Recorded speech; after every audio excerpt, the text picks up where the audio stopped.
Magluto tayo ng pork bistig. Meron ako dito ang pork casing. Na-slice ko na yan ng maninipis at nahugasan ko na din. I-marinate muna natin sa kalamansi, toyo, paminta at oysters. Maghugas ng kamay bago lamasin at i-marinate natin for at least 4 hours.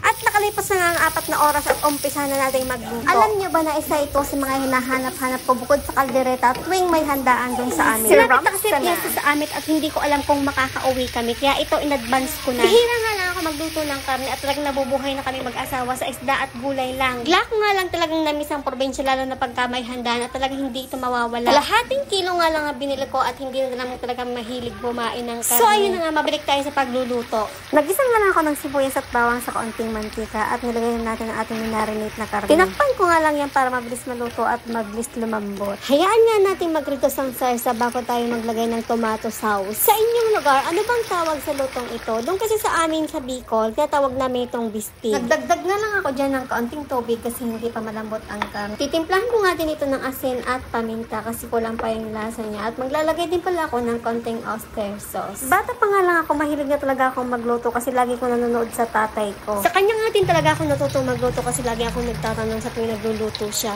Pag malambot na nga pala ang karne, ilagay na din natin ang carrots, patatas at ating red bell pepper. Palalambutin na nga lang natin ang ating mga kulay at pagkatapos na luto ng ating pork bistig. Pagkatapos nga ng ilang minuto, luto ng ating pork bistig at ready to serve na yan.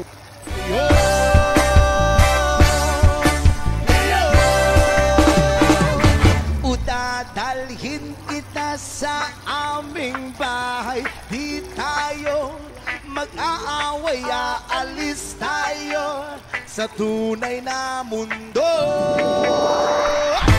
Udadalhin